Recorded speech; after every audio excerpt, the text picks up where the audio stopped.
Salut les lardons, ici mes potacles d'Insolardon TV. Suite à la sortie de la bêta de Pokémon Or, nous avons pu découvrir de nombreux Pokémon qui n'ont finalement jamais vu le jour.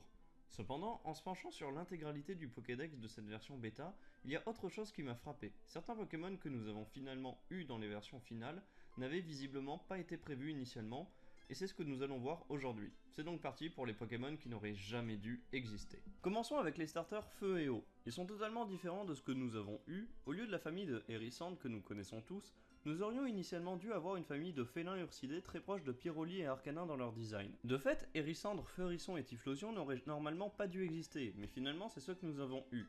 Est-ce dû à un manque d'originalité dans les designs des starters de base ou simplement parce que les développeurs ont changé d'idée après? Je ne le sais pas, mais toujours est-il que c'est finalement Hérissandre et compagnie qui nous ont accompagnés dans l'aventure.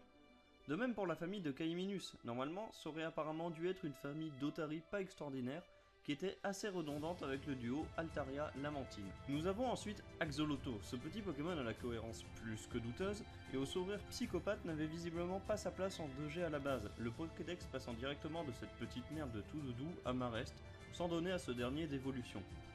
Les développeurs se sont probablement aperçus qu'avoir un Marest juste après le premier badge, c'était peut-être un peu pété, en partant du principe que ce qui est désormais la première zone où on peut capturer Axolotl aurait été celle où on aurait capturé Marest. Vient également Tournegrain qui cède normalement sa place à un bébé d'Oduo. Sauf qu'au lieu de ce petit oiseau tout mignon, on se tape bel et bien Tournegrain, Pokémon de merde avec une évolution tout aussi nulle dont on se serait bien passé.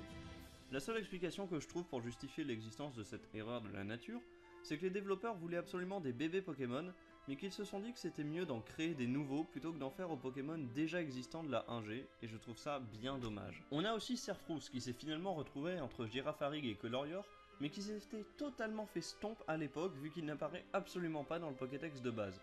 Heureusement pour Gelbelec, il a finalement été créé, autrement comment aurait-il joué ces matchs merveilleux en Anything Goes? Pour le coup, j'ai strictement aucune idée de pourquoi il a finalement été rajouté, étant donné qu'à part faire un peu doublon avec Tauros, il a rien de très intéressant. Voilà pour moi le plus gros drame de ce Pokédex, Insolurdo n'existait pas. Sauf que sans Insolurdo, chez nous, Insolardon TV, on ne serait probablement pas là non plus. Ce Pokémon est devenu désormais une troisième mascotte pour les joueurs. Quoi de mieux qu'un petit Pokémon pas ouf, pas spécialement mignon et sans perspective d'évolution, pour représenter les futurs stratèges qui commencent la strat.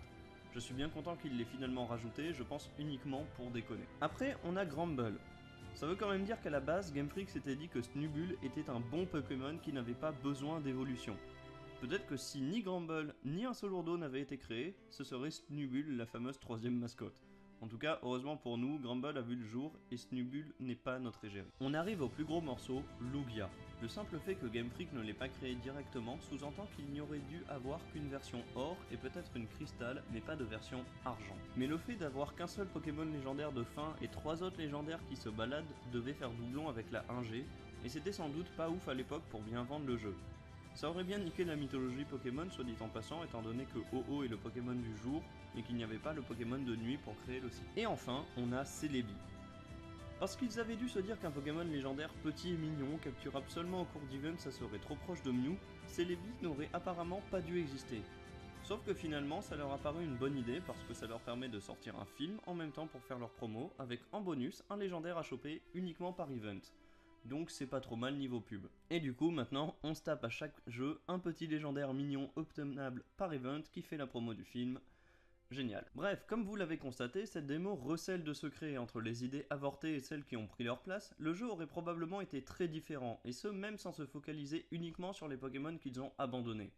Perso, je remarque surtout que la sortie de cette démo a pas mal étouffé la nouvelle des jeux Switch tout nuls, et ça me fait bien plaisir. Sur ce, n'hésitez pas à commenter, à aimer la vidéo et même à vous abonner si ça n'est pas déjà fait. Moi je vous dis à un de ces quatre, c'était mes potacles, la bise.